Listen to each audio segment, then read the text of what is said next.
नमस्कार, आपलं स्वागत आहे. आज आपण 2025च्या डिसेंबर महिन्यातील काही महत्त्वाच्या घटना पाहणार आहोत. आणि या सगळ्यांना जोडणारा एक धागा आहे रेषा. काही ठिकाणी नवीन क्रूर रेषा आखल्या जात आहेत, काही ठिकाणी कायदा आणि समाजातली रेषा धुसर होतीये, तर काही ठिकाणी तंत्रज्ञान आणि माणूस यांच्यातली रेषा नव्याने ठरवली जातीये. चला, या गुंतागुंतीच्या गोष्टी सोप्या करून समजून घेऊया. सुरुवात करूया एका अशा रेषेपासून जी जमिनीवर कॉन्क्रीटने आणि काटेरी तारांनी आखली जाते. मध्य पूर्वेमध्ये इस्रायल गाझा संघर्षात ही येल्लो लाईन ही नक्की काय आहे? हां, तर ही येल्लो लाईन म्हणजे फक्त नकाशावरची एक पिवळी रेषा नाहीये. ही एक म्हणजे प्रत्यक्ष जमिनीवरची एक नवीन आणि अत्यंत वादग्रस्त वास्तविकता आहे. अच्छा. अमेरिकेचे अध्यक्ष डोनाल्ड ट्रम्प यांच्या युद्धबंदी योजनेनंतर इस्रायलने गाझापट्टीत एक नवीन सीमा आखायला सुरुवात केली आहे. म्हणजे प्रत्यक्ष जमिनीवर? हो, अगदी. कॉन्क्रीटचे ब्लॉक्स, लष्करी चौक्या आणि कुंपण घालून ही रेषा पक्की केली जाते. म्हणजे हे गाझाचं एक प्रकारे विभाजनच झालं. याचा तिथल्या लोकांवर काय परिणाम होतोय? परिणाम खूपच गंभीर आहे. यामुळे गाझाचे अक्षरशः 2 तुकडे झाले आहेत. जवळपास 58% भूभाग, ज्यात सुपीक शेत जमीन आणि इजिप्तला जोडणारा तो महत्वाचा रफा क्रॉसिंग आहे, हो. तो सगळा इस्रायलच्या थेट लष्करी नियंत्रणाखाली आला आहे. आणि उरलेल्या 42% किनारपट्टीच्या वाळवंटी भागात पॅलेस्टिनी नागरिकांना ढकलण्यात आलंय. बापरे. त्यामुळे तिथे लोकसंख्येची घनता इतकी वाढली आहे की परिस्थिती भीषण झाली आहे. पण मला आठवतंय तो जो युद्धबंदी करार होता त्यात असं स्पष्ट म्हटलं होतं की इस्रायल गाझाचा कोणताही भाग जोडणार नाही. मग हे तर त्या कराराचं उल्लंघन नाही का? बरोबर. नेमका हाच कळीचा मुद्दा आहे. म्हणूनच आंतरराष्ट्रीय तज्ज्ञ याला डी फॅक्टो ॲनेक्सेशन म्हणत आहेत. डी फॅक्टो ॲनेक्सेशन म्हणजे कागदोपत्री म्हणायचं की आम्ही हा भाग जोडलेला नाही, पण प्रत्यक्षात त्यावर पूर्ण लष्करी नियंत्रण मिळवायचं. संयुक्त राष्ट्रांचे मानवाधिकार उच्चायुक्त वोल्कर टर्क यांनी तर याला सीमा म्हणून मान्यता द्यायला स्पष्ट नकार दिला आहे. याचा अर्थ भविष्यात पॅलेस्टाईन राज्याच्या निर्मितीची शक्यता या एका येलो लाईनमुळे आणखी धुसर झाली आहे. खरंच, एकीकडे जमिनीवर अशी रेषा आखली जात आहे, तर दुसरीकडे जागतिक सुरक्षेची एक महत्त्वाची रेषा पुसली जाण्याच्या मार्गावर आहे. अमेरिका आणि रशियामधला जो न्यू स्टार्ट अणुकरार आहे, त्याचं काय होणार आहे? न्यू स्टार्ट खरं तर अमेरिका आणि रशिया यांच्यातला एकमेव शिल्लक राहिलेला अणुवस्त्र नियंत्रण करार आहे. एकमेव? अच्छा. हो, तो 2011 मध्ये लागू झाला आणि आता 5 फेब्रुवारी 2026ला संपणार आहे. या करारामुळे दोन्ही देशांवर तैनात अणुवस्त्रांची संख्या 1550 पर्यंत मर्यादित होती. ही एक प्रकारची लक्ष्मणरेषाच होती. मग आता अडचण काय आहे? करार संपतोय तर नवीन करायचा? अडचण अशी आहे की 2023 मध्ये युक्रेन युद्धामुळे रशियाने या करारातून आपलं सहकार्य काढून घेतलं. आता पुतिन यांनी एक प्रस्ताव दिला आहे की करार संपल्यावरही 1 वर्ष आपण मर्यादा पाळूया. पण खरी गोम वेगळीच आहे. आता या खेळात तिसरा खेळाडू आला आहे. चीन. अगदी बरोबर, चीन फॅक्टर. पण चीन तर आधीपासूनच अण्वस्त्रधारी आहे. मग आताच अमेरिका इतकी चिंता का करते? कारण चीनचा अणुवस्त्र साठा आता खूप वेगाने वाढतोय. त्यामुळे अमेरिकेचं म्हणणं आहे की आता फक्त रशियाशी बोलून चालणार नाही, चीनलाही या करारात आणायला हवं. आणि चीन तयार नाहीये? हो, चीनने याला स्पष्ट नकार दिला आहे. त्यामुळे जर फेब्रुवारी 2026 पर्यंत काही तोडगा निघाला नाही, तर 1972 नंतर पहिल्यांदाच अरे बापरे. पहिल्यांदाच जगात अण्वस्त्रांवर कोणतीही कायदेशीर मर्यादा किंवा रेषा उरणार नाही. म्हणजे एक नवीन धोकादायक अण्वस्त्र शर्यत सुरू होऊ शकते. अगदी. आणि ती त्रिध्रुवीय असेल. जागतिक पातळीवरच्या रेषा एकतर बळजबरीने आखल्या जात आहेत किंवा पुसल्या जात आहेत.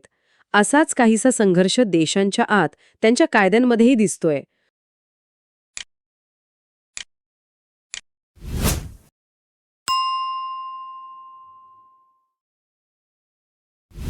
ऑस्ट्रियामध्ये एका नवीन कायद्याने खळबळ उडवली आहे. 14 वर्षांखालील मुलींच्या हेडस्कार्फवर बंदी घालण्यात आली आहे. होय. 11 डिसेंबर 2025 रोजी ऑस्ट्रियाच्या संसदेने हे विधेयक मंजूर केलं. यानुसार शाळांमध्ये 14 वर्षांखालील मुलींना इस्लामिक हेडस्कार्फ म्हणजे हिजाब घालता येणार नाही. आणि जर नियम पाळला नाही तर जे पालक हे पाळणार नाहीत त्यांना 800 युरोपर्यंत दंड होऊ शकतो. पण असाच कायदा त्यांनी आधी आणला होता आणि तो कोर्टाने रद्द केला होता, नाही का? मग यावेळी काय वेगळं आहे? अगदी बरोबर. 2019 मध्ये 10 वर्षांखालील मुलींसाठी असाच कायदा होता, पण तो घटनात्मक न्यायालयाने रद्द केला. कोर्टाने म्हटलं होतं की हा कायदा फक्त एका विशिष्ट धर्माला म्हणजे इस्लामला लक्ष्य करतो. समानतेच्या तत्वाच्या विरोधात. बरोबर. यावेळी सरकारने आपला युक्तिवादच बदलला आहे. त्यांनी याला धार्मिक मुद्दा न म्हणता मुलींचं लैंगिकीकरण थांबवणं आणि लैंगिक समानता या चौकटीत बसवलं आहे. म्हणजे मुद्दा तोच पण मांडणी वेगळी. यावर लोकांमध्ये काय चर्चा आहे? इथेच तर समाज दुभंगला आहे. सरकार आणि त्यांचे समर्थक याला पितृसत्ताक दबावापासून मुलींची सुटका म्हणत आहेत. आणि विरोधक? तर दुसरीकडे ग्रीन्स पक्षासारखे विरोधी गट आणि ॲम्नेस्टी इंटरनॅशनल सारख्या संघटना याला धार्मिक स्वातंत्र्यावरील हल्ला आणि घटनाबाह्य ठरवत आहेत. कायदा, धर्म आणि वैयक्तिक स्वातंत्र्य यांच्यातली ही रेषा किती नाजूक असते याचं हे उत्तम उदाहरण आहे. असाच एक संघर्ष भारतातही पेटला आहे, जिथे न्यायव्यवस्थेच्या स्वातंत्र्याची रेषा धोक्यात आल्याचा आरोप होतोय. मद्रास उच्च न्यायालयाच्या एका न्यायाधीशांवर महाभियोग चालवण्याची मागणी झाली आहे. होय. इंडिया आघाडीच्या 107 खासदारांनी न्यायमूर्ती जी.आर. स्वामीनाथन यांच्या विरोधात महाभियोग प्रस्ताव दिला आहे. याचं तात्कालिक कारण आहे मदुराईतील तिरुप्पारंकुंद्रम मंदिराशी संबंधित एक निकाल. हे प्रकरण नेमकं आहे तरी काय? एका निकालामुळे थेट महाभियोगाची मागणी. ती जागाच खूप संवेदनशील आहे. तिरुप्पारंकुंद्रम टेकडीवर एक प्राचीन मंदिर आहे आणि एक दर्गाही आहे. अच्छा. वाद होता कार्तिक पौर्णिमेला टेकडीवर कार्तिक दीपम म्हणजे दिवा लावण्यावरून. न्यायमूर्ती स्वामीनाथन यांनी हिंदू भाविकांना दिवा लावण्याची परवानगी दिली आणि सरकारला पोलीस संरक्षण देण्यास सांगितलं. पण जेव्हा सरकारने कायदा सुव्यवस्थेचं कारण देऊन नकार दिला तेव्हा न्यायमूर्तींनी सरकारवर कडक ताशेरे ओढले. मग खासदारांचे नेमके आरोप काय आहेत? की निकाल त्यांच्या बाजूने लागला नाही म्हणून ते नाराज आहेत? नाही, त्यांनी फक्त निकालावर बोट ठेवलेलं नाही. त्यांनी न्यायमूर्तींवर राजकीय पक्षपातीपणा, धर्मनिरपेक्षतेच्या तत्वाचा भंग करणे आणि काही विशिष्ट वकिलांना चुकत माप देण्यासारखे गंभीर आरोप केले आहेत. म्हणजे हे प्रकरण गंभीर आहे. हो. हा प्रस्ताव आता लोकसभा अध्यक्षांकडे आहे. जर तो स्वीकारला गेला तर एक चौकशी समिती नेमली जाईल. पण या प्रक्रियेमुळे न्यायव्यवस्थेचं स्वातंत्र्य आणि न्यायाधीशांनी निर्भयपणे निकाल देण्याची क्षमता यावर एक प्रश्नचिन्ह निर्माण झाला आहे. म्हणजे इथे भारतात कायद्याच्या चौकटीत राहून संवाद साधण्याचा आणि रेषा स्पष्ट करण्याचा प्रयत्न होतोय. पण काही ठिकाणी संवाद पूर्णपणे तुटला आहे आणि तोही पृथ्वीपासून लाखो किलोमीटर दूर. नासाचा मंगळावरील एका महत्त्वाच्या मिशनशी संपर्क तुटला आहे असं ऐकलं. होय, ही खूप मोठी बातमी आहे. 6 डिसेंबर 2025 रोजी नासाच्या मेव्हिन या अवकाशयानाचा पृथ्वीशी असलेला संपर्क तुटला. मेव्हिन हे मंगळाच्या वातावरणाचा अभ्यास करणारं अत्यंत महत्त्वाचं यान आहे. पण मंगळावर तर अनेक यानं आहेत. मग एका यानाचा संपर्क तुटल्याने एवढं काय मोठं नुकसान झालं? नाही, तसं नाहीये. MAVNची 2 मुख्य कामं होती.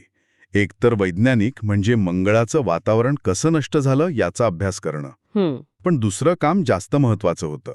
ते म्हणजे मंगळाच्या पृष्ठभागावर असलेल्या क्युरिओसिटी आणि पर्सिव्हिअरन्स या रोव्हर्ससाठी डेटा रिले म्हणून काम करणं. अच्छा, म्हणजे ते एक प्रकारचं कम्युनिकेशन टॉवर होतं? अगदी.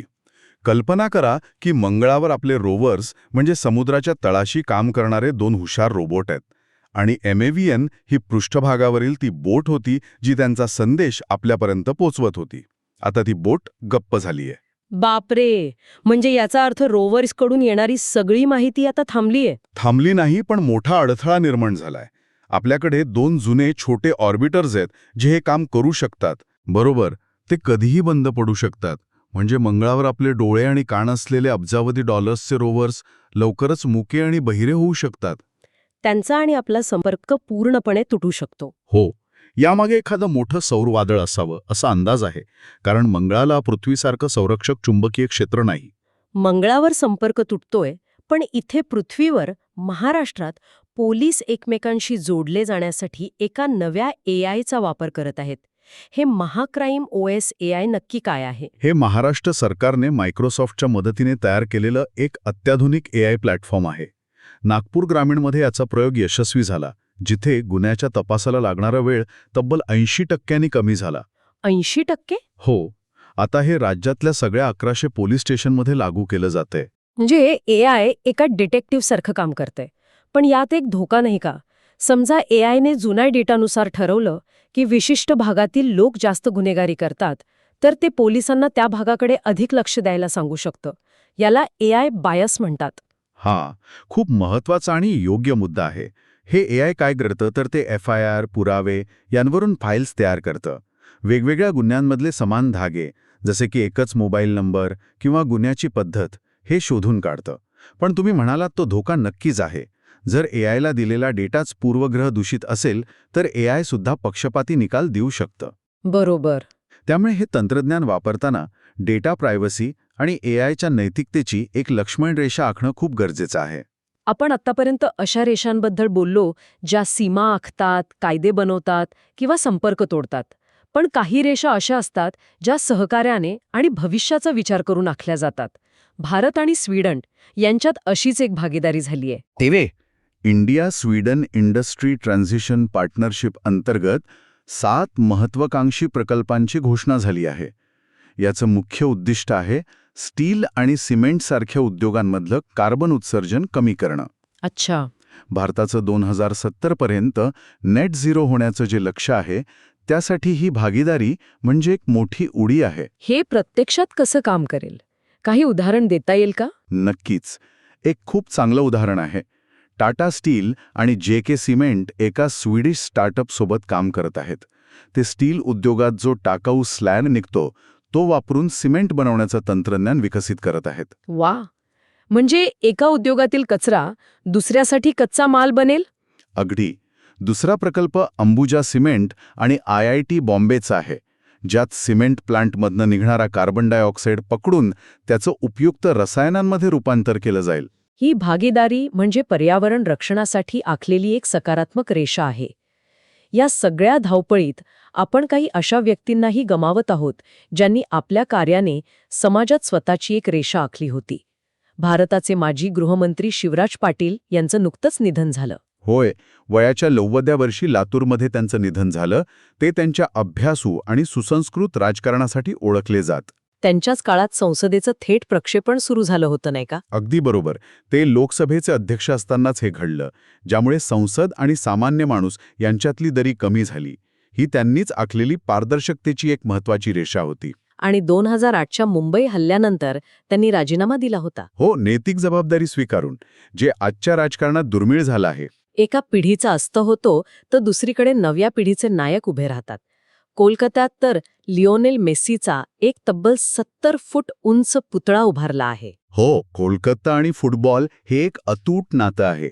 मेस्सी त्याचा गोट टूरसाठी कोलकात्यात येणार आहे, त्याच पार्श्वभूमीवर श्रीभूमी स्पोर्टिंग क्लबने हा भव्य पुतळा उभारलाय. 70 फूट. हो, हा पुतळा म्हणजे फक्त एका खेळाडूचा सन्मान नाही, तर ते जागतिक संस्कृती आणि स्थानिक अस्मिता यांना जोडणाऱ्या एका अदृश्य रेषेचं प्रतीक आहे.